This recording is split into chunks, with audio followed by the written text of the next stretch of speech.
बहुत बहुत शुक्रिया महानिदेशक महोदय, आपका बहुत बहुत धन्यवाद मयंक जी।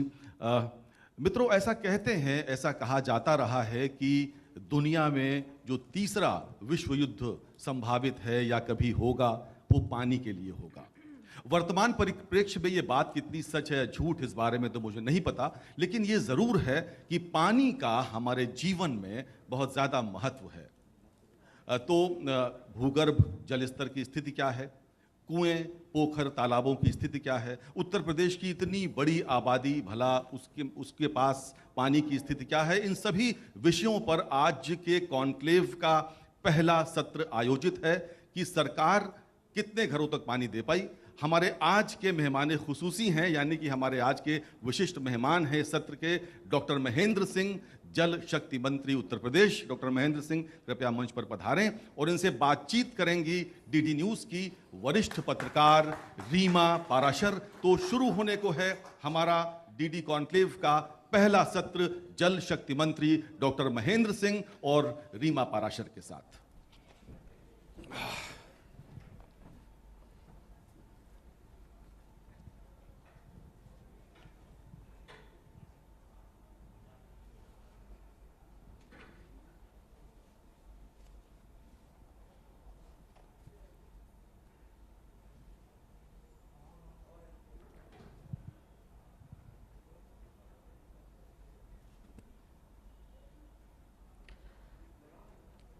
तो डीडी कॉन्क्लेव में अभी जो हमारे साथ खास मेहमान जुड़ गए हैं वो कितने खास हैं और कितने अहम हैं, इसका अंदाजा इसी बात से लगाया जा सकता है कि उत्तर प्रदेश में जो सबसे मजबूत मंत्रालय एक बनाया गया उसमें मंत्री इन्हें बनाया गया। और ये मंत्रालय ऐसा वैसा कोई मंत्रालय नहीं है, बल्कि खुद प्रधानमंत्री नरेंद्र मोदी या हम कहें कि उत्तर प्रदेश के मुख्यमंत्री योगी आदित्यनाथ के दिल के बेहद करीब है। और इसीलिए सिंचाई मंत्रालय को खत्म करके जब जल शक्ति मंत्रालय बनाया गया तो सबकी निगाहें उस तरफ लगी थी कि आखिर इस मंत्रालय में क्या होने वाला है। तो बात करते हैं, हमारे साथ डॉक्टर महेंद्र सिंह खुद मौजूद हैं। बहुत बहुत स्वागत है आपका। बहुत बहुत धन्यवाद डॉक्टर साहब, जिस तरह से मैंने बताया, इस मंत्रालय पर सबकी निगाह लगी थी कि जब ये पहली बार राज्य में सूबे में बनाया गया मंत्रालय और तमाम जितने भी विषय थे पानी से जुड़े हुए, जल से जुड़े हुए, और वो भी तब जब खुद प्रधानमंत्री जब आते हैं उत्तर प्रदेश में, वो अपने आप को माँ गंगा ने बुलाया है, उन्होंने ये बात कही, तो उनके दिल के बेहद करीब ये मंत्रालय था। क्योंकि छोटी छोटी जो समस्याएं पानी को लेकर होती थी और बड़ी समस्याएं भी जो होती थी नदियों को लेकर,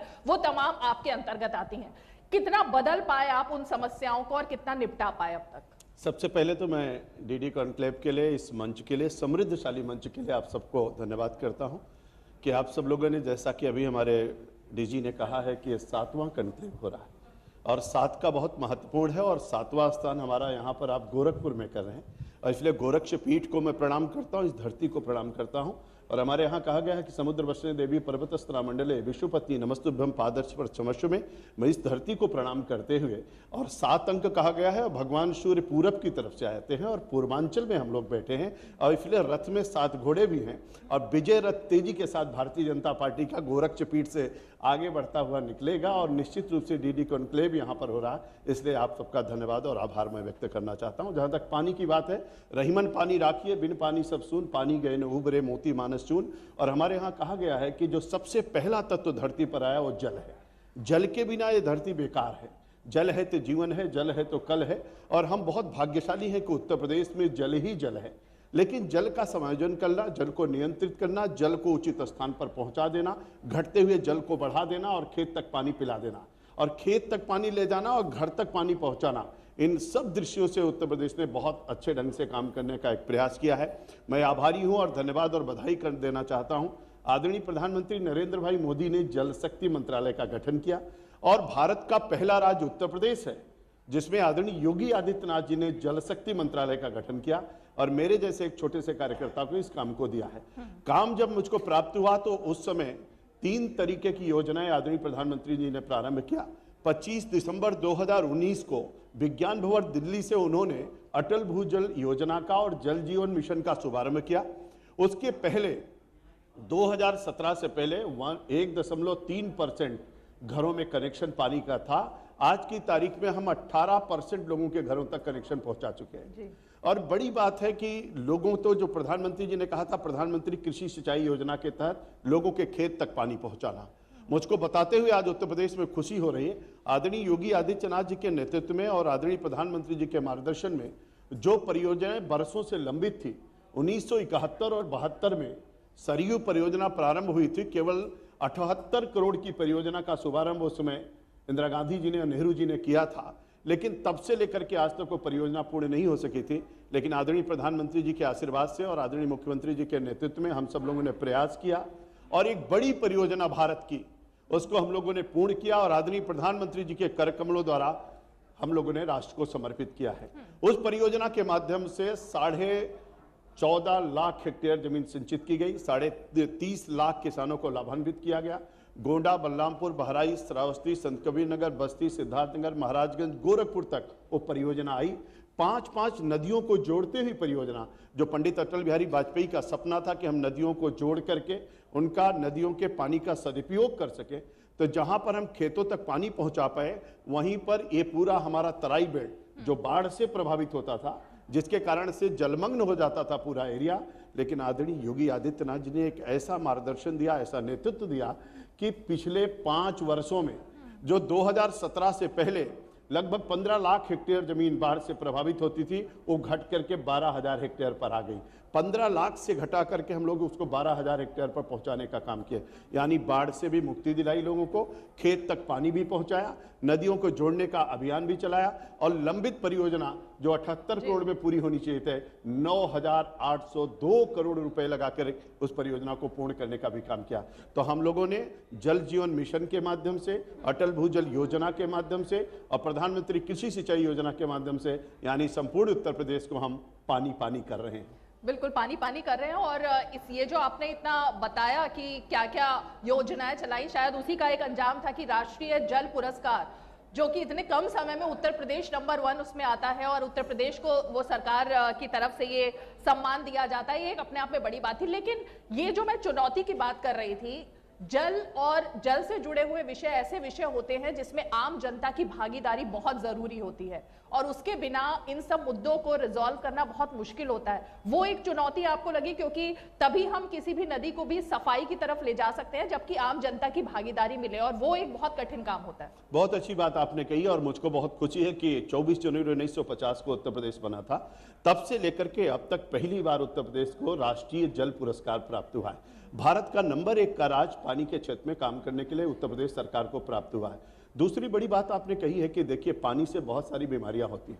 आप गोरखपुर में हैं और गोरखपुर के माध्यम से पूरे भारत में लोग देख रहे होंगे, सुन रहे होंगे, जेई और एईएस से मुक्ति आज जो प्राप्त हुई है उसमें बहुत बड़ा योगदान है स्वच्छ पेयजल लोगों के घर तक पहुंचाना। और आज आदरणीय मुख्यमंत्री जी का जो अभियान था कि हम जेई और एईएस से इसको मुक्त करें, जो बच्चों की मृत्यु हो जाती थी, बीमारियां फैलती थी, उससे जल उसका बहुत बड़ा कारण था। शुद्ध पेयजल लोगों के घर तक पहुंचाना, आरओ लगाना और नल से जल देना, इस अभियान में भी हम लोगों ने बहुत बड़ी कामयाबी हासिल किया है।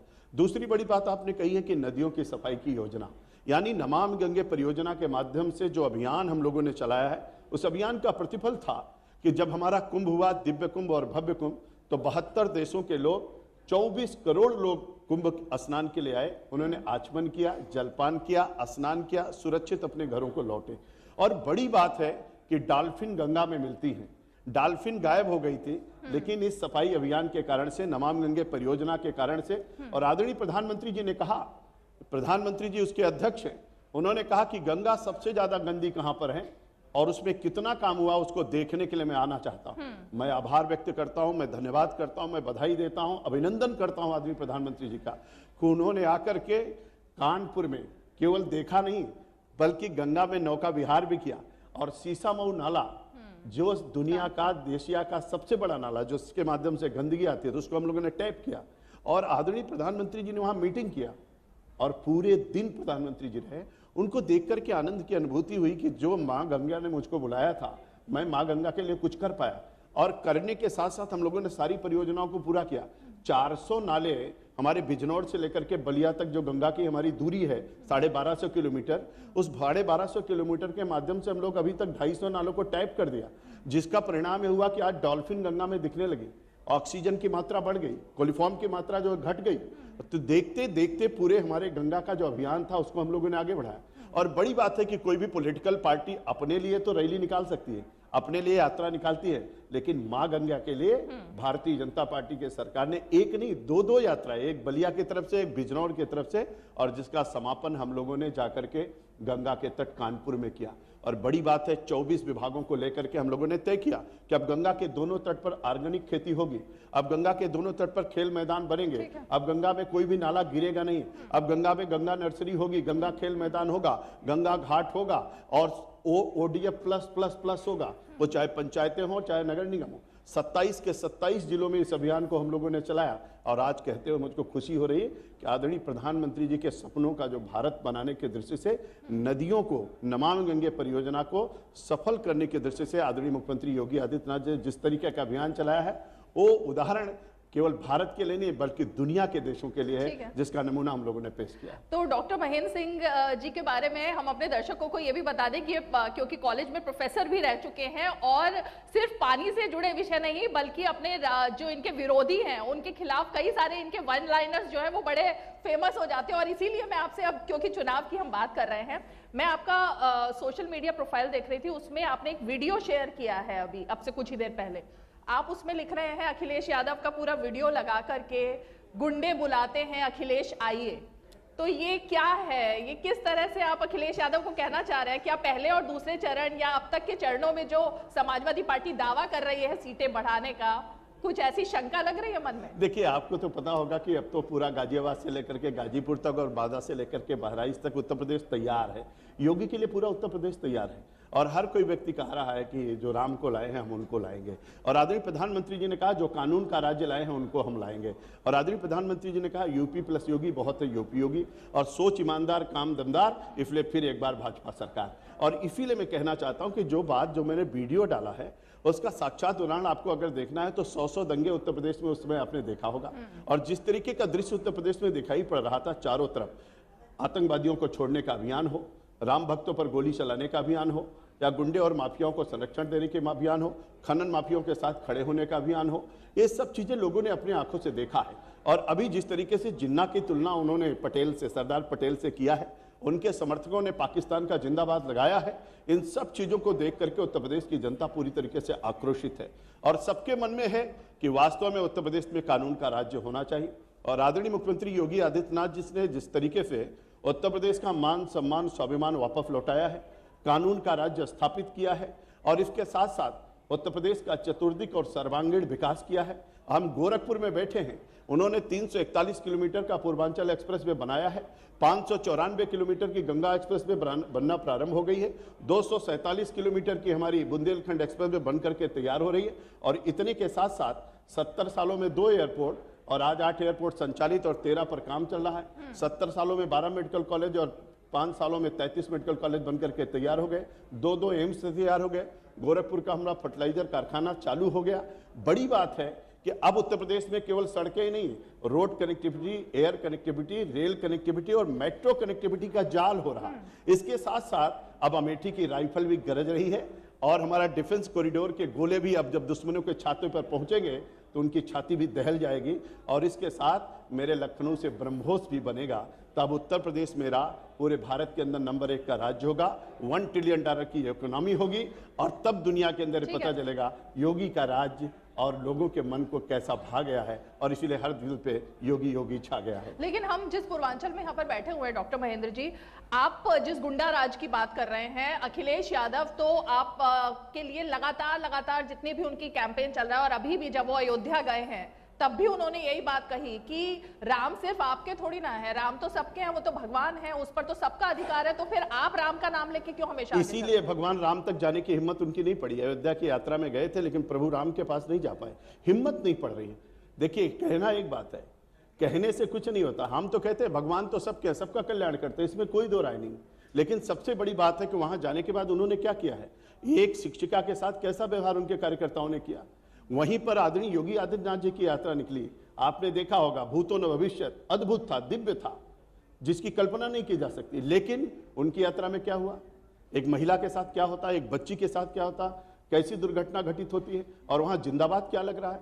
राम पर भगवान राम का जिंदाबाद नहीं हो रहा है, जय श्री राम नहीं हो रहा है। अगर इनके अंदर इतनी ताकत थी तो जय श्री राम इनके लोग क्यों नहीं लगा रहे थे, हनुमान जी का जयकारा क्यों नहीं लग रहा था। मैं तो डंके की चोट पे जय श्री राम बोलता हूं। मैं तो हनुमान जी का जयकारा लगाता हूं, मैं तो भारत माता का जय बोलता हूं, मैं वंदे मातरम कहता हूं। उनको भी बोलना चाहिए अगर इतनी हिम्मत है। उनके लोग तो पाकिस्तान जिंदाबाद करते हैं, जिन्ना का जिंदाबाद फिर करते पाकिस्तान हैं, बीच में आ लेकिन गया। इसीलिए कहता हूं, मैंने नहीं कहा जिन्ना की बात मैंने नहीं कहा, भाजपा ने नहीं कहा, ये अखिलेश ने उठाई, हमने नहीं कही। आखिर में क्या जरूरत थी सरदार पटेल के जन्मदिन पर जिन्ना की बात उठाना? ये भाजपा ने नहीं उठाया था, ये उन्होंने उठाया था। और इसलिए मैं कहना चाहता हूं कि अयोध्या में आप खड़े हो, अब भगवान श्री राम का जयकारा आपसे निकल नहीं रहा है, प्रभु का नाम आप ले नहीं पा रहे हो, वहां तक आप जा नहीं पा रहे हो, आप कैसी बातें करते हो? इसलिए ढोंगियों को लोगों ने पहचान लिया है, इनका असली चेहरा अब लोगों के सामने आ गया है, इनका मुखौटा हट चुका है। इसलिए जनता जनार्दन तैयार है, 350 के पार भारतीय जनता पार्टी जाएगी और फिर से योगी आदित्यनाथ जी के नेतृत्व में उत्तर प्रदेश में सरकार ठीक है डॉक्टर बनाएंगे। महेंद्र सिंह, बिल्कुल अंत में चलते चलते एक सवाल जो कि सभी यहाँ पे जानना चाहते हैं, बहुत सारे लोगों ने मुझे कहा कि ये सवाल आपसे पूछा जाए। आप इतने पावरफुल मंत्री हैं सरकार के, इतने खास महाराज जी के माने जाते हैं, केंद्र में भी आपका दखल है, आप टिकट चाहते थे लेकिन पार्टी ने सोचा कि आपकी जिम्मेवारी अलग रखी जाए, सरोजनी नगर से हो या कैंट से हो, आपके दिल की ख्वाहिश थी कि आप भी इस बार चुनावी दंगल में उतरते, क्यों पार्टी ने दूसरे लोगों को चुन लिया और आपको टिकट नहीं दी? देखिए, दुनिया की सबसे बड़ी पार्टी भारतीय जनता पार्टी है और मुझको गर्व है, मैं गौरवान्वित हूं कि मैं भारतीय जनता पार्टी का एक कार्यकर्ता हूं। और यहां नहीं, पूरे देश में भारतीय जनता पार्टी ने मेरी पहचान बनाई, मुझको आसाम का प्रभारी बनाया, देश के कोने कोने में मैं जाता हूं। आज पार्टी के कारण से मेरी पहचान है, पार्टी ने मुझको एमएलसी बनाया, पार्टी ने मुझको मंत्री बनाया, पार्टी ने मुझको सब कुछ दिया है, मैं तो पार्टी के बदौलत ही हूं। इसलिए पार्टी का जो आदेश होता है उसका मैं काम करता हूं, जो पार्टी कहेगा वो करता रहूंगा, आज नहीं पूरे जीवन करूंगा। हम लोग संघ के स्वयंसेवक हैं, हमने विद्यार्थी परिषद में काम किया है, हम पार्टी के लिए काम करते हैं, हम देश के लिए काम करते हैं, हम राष्ट्र के लिए समर्पित हैं, हम भारत माता का जयकारा लगाते हैं। और इसलिए आदरणीय मोदी जी ने कहा कि बीजेपी मेरी माँ है और मैं माँ का बेटा हूं, और इसलिए हम लोग उसके लिए काम करते हैं। तो भारतीय जनता पार्टी जो आदेश करेगी उसका हम लोग पालन करते हुए आगे बढ़ते रहेंगे और राष्ट्र की सेवा करते रहेंगे। तो आपका दावा है 350 से ज्यादा? निश्चित रूप से भारत, उत्तर प्रदेश को भारत में नंबर 1 का राज्य बनाने के लिए, $1 ट्रिलियन की इकोनॉमी लाने के लिए और जितने भी काम चल रहे हैं उसको पूरा कराने के लिए उत्तर प्रदेश की जनता तैयार है। 350 के पार जाएंगे और फिर से योगी आदित्यनाथ जी के नेतृत्व में सरकार बनाएंगे। मोदी और योगी का जादू चल रहा है और इस समय हर तरफ बुलडोजर की बात चल रही है। लोगों को लगता है कि दंगा मुक्त उत्तर प्रदेश बनाना है, हर किसी के मन में है कि अपराधियों को उत्तर प्रदेश से पूरी तरीके से समापन करना है और हमारे उत्तर प्रदेश में बहन बेटियों की सुरक्षा हो। तो योगी है तो शिक्षा है, योगी है तो सुरक्षा है और इसलिए हर कोई व्यक्ति योगी के साथ है। कमल का फूल खिलेगा और 350 के पार जाएंगे और फिर से योगी आदित्यनाथ जी के नेतृत्व में सरकार बनेगी। शुक्रिया डॉक्टर महेंद्र सिंह। डॉक्टर महेंद्र सिंह जिन्होंने सीधे तौर पे दावा किया है कि जो तमाम पार्टियां अलग अलग तरीके के दावे कर रही है, लेकिन बीजेपी 350 से ज्यादा सीटें लेकर के सामने आने वाली है और खासकर पूर्वांचल गोरखपुर जिस इलाके में हम इस वक्त चुनाव की बात कर रहे हैं, वहां पर माफिया राज, गुंडा राज ये एक अहम विषय है जिसे भाजपा भी उठा रही है और तमाम अन्य दल जो है वो भी इसे एक मुद्दा बना रहे हैं। बहुत बहुत शुक्रिया हमसे खास बातचीत थैंक यू, के लिए। बहुत धन्यवाद, नमस्कार, सभी श्रोताओं को प्रणाम। थैंक यू, धन्यवाद रीमा। देखिए